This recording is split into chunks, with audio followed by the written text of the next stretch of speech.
तो इस वीडियो में हम लोग बेयरिंग के बारे में बात करने वाले हैं, जो कि बेयरिंग के डिजिट क्या होते हैं, बेयरिंग के बारे में कौन कौन से इंटरव्यू में क्वेश्चन किए जा सकते हैं। तो पूरा डिटेल 1 बाय 1 करके हम जानेंगे। तो सबसे पहले आप यहाँ पे देख सकते हैं 3 टाइप का मैंने बेयरिंग लिया हुआ है, जो कि बहुत ही स्टैंडर्ड और कॉमन यूजेस है। मैक्सिमम आप देखेंगे 3 ही टाइप के बेयरिंग आपको मिलेंगे, जिसका आप फर्स्ट देख सकते हैं बॉल बेयरिंग बोलते हैं, सेकेंड है प्लेन बेयरिंग और थर्ड है टेपर बेयरिंग। तो बॉल बेयरिंग की बात करेंगे तो ये आप देखेंगे तो बॉल बेयरिंग जैसे कि हमारे ऐसे अप्लायंस में यूज होते हैं, इंटरनल या एक्सटर्नल, जहाँ पे जैसे कि आप मोटर में देख सकते हैं या इंजन में देख सकते हैं। तो ऐसे जगह पे हम बॉल बेयरिंग यूज करते हैं। नेक्स्ट आप देखेंगे प्लेन बेयरिंग। प्लेन बेयरिंग वो होता है जैसे कि आपने देखा होगा हमारे 2 टाइप की पुल्ली होती है, ड्राइव और ड्रिवन। तो जो ड्रिवन पुल्ली होता है उसकी शाफ्ट पे मल्टीपल पुल्ली लगी रहती है, 3-4 पुल्ली लगी हुई है। तो वहाँ पे हमारा जो अलाइन होता है या वाइब्रेशन कंट्रोल करना थोड़ा सा हमारा डिफिकल्ट होता है, बिकॉज शाफ्ट की लेंथ इतना ज्यादा होती है, जैसे बड़े बड़े ब्लोअर भी हो जाते हैं इसमें। तो वहाँ पे वाइब्रेशन हम 100% पे या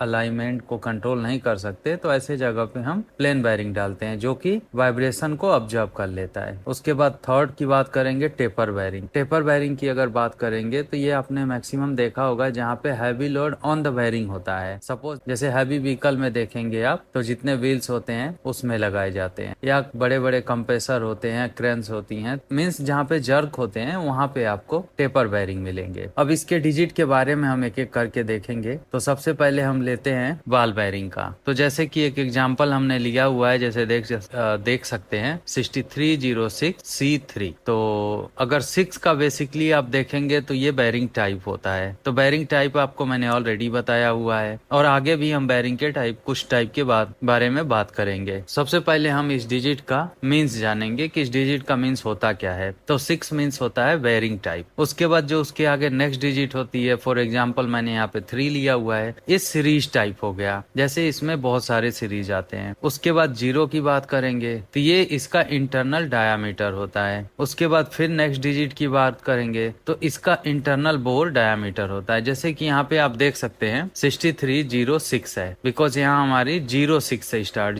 स्टार्ट होता है। हमारा जो डायामीटर होता है इंटरनली वो 0 से स्टार्ट होता है। तो 0 अगर सपोज है 10 भी हो सकता है, 15 भी हो सकता है, 20 भी हो सकता है 0 की जगह पे। उसके बाद नेक्स्ट आता है अल्फाबेट। अल्फाबेट में जैसे आपने देखा हुआ है C लिखा हुआ है, C का मतलब हो गया सील, जो कि बेयरिंग सील्ड है या ओपन है, इस टाइप के। उसके बाद लास्ट डिजिट देखेंगे 3 मीन्स होता है इंटरनल क्लियरेंस, जो कि आप देख सकते हैं जो इंटरनल और एक्सटर्नल जो हमारी बेयरिंग के रिंग है उसके बीच में जो बॉल है या उसका कैबिनेट है, तो वो सारे उसका जो क्लियरेंस होता है बीच का वो होता है। तो अब नेक्स्ट देखेंगे एक एक करके। अब इसके बाद हम देखेंगे 6 में कितने टाइप के बेयरिंग होते हैं, इसके सारे डिजिट का हम फुल डिटेल देखेंगे। अब हम नेक्स्ट पूरा डिटेल्स में समझेंगे। तो जैसे कि देखिए जो सबसे पहला हमारा था 6 था, उसमें क्या बताया था, 6 का मतलब होता है बॉल बेयरिंग। अब ये यूज देखिए, इसका यूज भी हमने दिखाया हुआ है। तो ball bearing most common bearing which can use in electrically and mechanically. जैसे मैंने पहले ही आपको बताया था कि ये ज्यादातर हमारा इंजन साइड से या हाई स्पीड या लो स्पीड दोनों साइड पे लगते हैं, जहाँ पे हमारा 0-0 की एक्सल है या रेडियल है, दोनों पे जो 0-0 का हमारा रिक्वायरमेंट हो वहाँ पे लगते हैं। उसके बाद सेकंड आ गए हमारा प्लेन बेयरिंग। अभी हम बेयरिंग टाइप की ही बात करेंगे। तो प्लेन बेयरिंग आपने देखा होगा जैसे कि जहाँ पे हैवी शाफ्ट लगे रहते हैं, जहाँ पे ड्राइव एंड ड्रिवन पुल्ली होती है। तो ड्रिवन में मल्टीपल पुल्ली लगी रहती है, जहाँ पे हमारा अलाइन और वाइब्रेशन कंट्रोल करना पॉसिबल नहीं होता है, या हमारा शाफ्ट में वाइब्रेटिंग होता है या शाफ्ट में हमारा जर्क है। ऐसे जगह पे हम प्लेन बेयरिंग यूज कर। उसके बाद हम नेक्स्ट बात करेंगे टेपर बेयरिंग का। तो टेपर बेयरिंग जैसे basically heavy duty on load होता है रोटेशन पे, जैसे कि आपने व्हीकल देखा होगा, कंप्रेसर देखा होगा, व्हीकल के व्हील में लगाए रहते हैं, जहाँ पे जर्क भी रहता है और उस पे लोड भी रहता है काफी हाई वैल्यू में, क्रेन्स में लगे रहते हैं। उसके बाद 4 में हम आ जाएंगे, बहुत ही एडवांस बेयरिंग है जिसको बोलते हैं मैग्नेट बेयरिंग, जो कि काफी नॉइजलेस बेयरिंग होता है, इसमें नॉइज नहीं होता है, नॉइजलेस और ऑयल फ्री बेयरिंग होता है, और एक्सपेंसिव भी होता है। जैसे कि आपने देखा होगा अभी लेटेस्ट में सेंट्रीफ्यूगल कंप्रेसर के अंदर आते हैं, या कोई बड़ी बड़ी टर्बाइनों के अंदर यही बेयरिंग आजकल यूज होते हैं, जो कि इलेक्ट्रिकली होता है और काफी साइलेंट और स्मूथ होता है। तो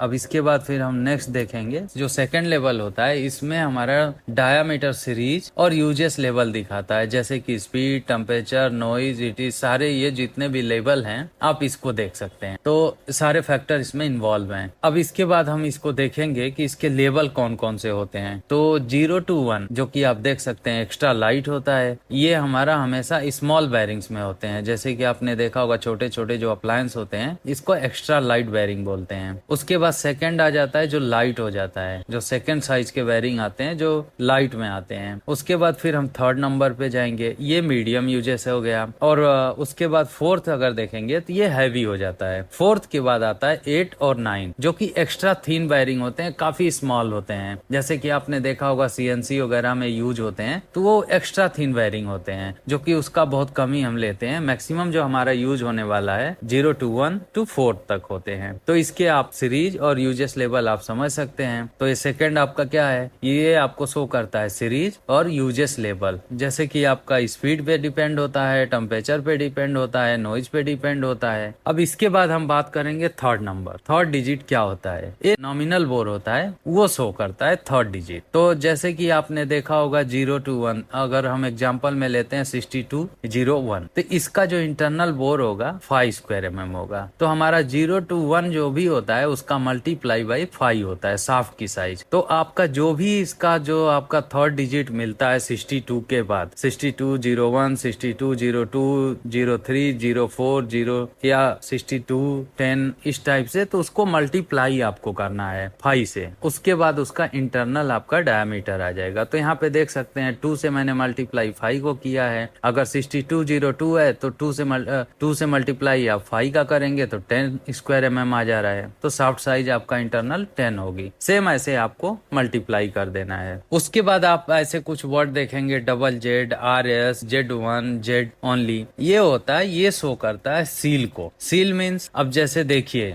डबल जेड अगर है तो सीधा आप देख सकते हैं दोनों का मैंने एक सर्कल ड्रॉ किया हुआ है, दैट मीन्स ये बैरिंग दोनों साइड से सील है। अगर सिंगल है तो सिंगल हो जाएगा, ओनली जेड रहेगा। सेम इसके बाद देखिए RS दिया हुआ है, RS मीन्स होता है रबर सील्ड। और अभी आपने एक चीज और देखा होगा, जो पहला हमारा जो फर्स्ट मैंने बैरिंग का इमेज लिया था उस पे हमारा इस टाइप का कोई नंबर नहीं था, दैट मीन्स वो बैरिंग ओपन है, वो उसमें सील नहीं होता है। तो अगर ऐसा कुछ आपको वर्डिंग नहीं मिलते हैं तो वो आपका क्लियर हो जाएगा कि बैरिंग अनसील्ड है, ओपन टाइप है। फिर फाइनली हम आते हैं इसमें C3। C3 क्या होता है, तो C3 जो मैंने आपको पहले ही बताया था, ये क्लियरेंस होता है, जो कि आपका इंटरनल और एक्सटर्नल डाया के बीच में जो बॉल्स होते हैं और उसके बाद नेट होता है, जाली जो होती है, इसमें जो क्लियरेंस होता है, जो इसके बीच का डिस्टेंस होता है, वो उससे शो होता है C3। अब हम बात करेंगे इंटरव्यू क्वेश्चन आंसर के बारे में। तो सबसे ज्यादा पूछे जाने वाले जो क्वेश्चन होते हैं, व्हाट इज अ बैरिंग। तो simply bearing is a machine element which is reduce friction between two member. Means एक मशीन का एलिमेंट है, जैसे दो किसी भी मेटल को या किसी भी ऑब्जेक्ट या सब्जेक्ट को आपस में फ्रिक्शन होने से रोकता है और स्मूथ ऑपरेट कराता है, इसको बोलते हैं bearing. What are the two general bearing. तो इसमें देखिए ये जो मैंने अभी आपको सील्ड लेवल बताया था और अनसील्ड लेवल, उसी का एक क्वेश्चन है। तो फर्स्ट हो गया oil lubricated which is used for high speed and high load. Second होता है grease lubricated which is used for high load with low speed. तो जैसे देखा होगा आपने, मैक्सिमम जो आपके ओपन टाइप बैरिंग होते हैं ये इंटरनल बैरिंग होते हैं, जैसे इंजन के अंदर लगा हुआ है या कंप्रेसर के अंदर लगा हुआ है, जहाँ पे आपका ऑयल सर्कुलेट हो रहा है। सेम ऐसे आपने जो जितना मैक्सिमम देखा होगा, ये आउटर लगे रहते हैं जिसमें ग्रीस डालते हैं। तो ग्रीस वाले बैरिंग हमारा क्या होते हैं, लो स्पीड होते हैं, हैवी ड्यूटी होते हैं या हाई लोड भी बोल सकते हैं। तो ये दोनों बहुत बड़ा डिफरेंट है ओपन और क्लोज में। यहाँ पे नेक्स्ट क्वेश्चन पूछ रहा है type of load on the bearing. ये 2 टाइप के लोड होते हैं, फर्स्ट हो गया आपका एक्सियल और दूसरा हो गया रेडियल। तो सिंपल एक एग्जांपल दूंगा, जैसे आपने एक मोटर देखा होगा जिसमें आपका शाफ्ट घूमती है और बैरिंग का इंटरनल पार्ट घूमता है, वो हो जाता है एक्सल लोड। रेडियल की अगर बात करेंगे तो जैसे आपने सीलिंग फैन देखा होगा, उसमें क्या होता है, आपका बैरिंग शाफ्ट अपनी जगह पे स्टेबल रहता है और पूरी बॉडी इसकी रोटेट करती है, ये हो जाता है आपका रेडियल। तो सिंपल यही है कि मोटर में शाफ्ट घूम रही है, दैट इज द एक्सियल, और अगर आपका बॉडी घूम रहा है तो रेडियल। उसके बाद पिक्चर में भी आप देख सकते हैं। उसके बाद फिर पूछ रहा है tell me about bearing life. तो ये बहुत ही स्टैंडर्ड क्वेश्चन है। अगर देखेंगे बॉल बैरिंग या किसी भी, तो ये स्टैंडर्ड लिया जाता है किसी भी बैरिंग के लिए 20,000 to 30,000 आवर में, और डिपेंड करता है यूजेस लेवल, अगर हीट है, कोल्ड है, रस्टेड है, मॉइस्चर है, ये भी डिपेंड करता है। अगर टेम्परेचर की बात करेंगे तो बैरिंग में विशेष टेम्परेचर इम्पैक्टिव नहीं होता है, बट बट देखा जाए तो क्योंकि इसका जो मेटल होता है एक्चुअली ये स्टीलनेस स्टील होता है, क्रोम सील्ड होते हैं, तो इस पे ज्यादा अफेक्टिव नहीं होता है। तो इसके लिए टेम्परेचर बहुत ज्यादा मैटर नहीं करता है, बट मैक्सिमम टेम्परेचर के जो भी बेयरिंग्स होते हैं वो जल्दी डैमेज होते हैं। जो हमारे रेगुलर टेम्परेचर के होते हैं उसमें लाइफ होती है। इसके बाद नेक्स्ट है, आप सारा इसमें देख सकते हैं जो भी हमारा टॉपिक था, ये सारा मैंने पूरा स्क्रीन शेयर किया हुआ है। सो अगर वीडियो आपको समझ में आ रही है, नॉलेजेबल लगती हो तो लाइक जरूर करें और शेयर भी करें। अगर इस वीडियो रिलेटेड या किसी भी मेरे वीडियो के रिलेटेड अगर आपके पास क्वेश्चन है तो आप जरूर कमेंट करें, मैं आपको रिप्लाई करने की कोशिश करूंगा। और हाँ, कोई टेक्निकली इश्यूज भी आते हैं उसमें भी मैं हेल्प करने की कोशिश करूँ। So thanks for watching, have a nice day.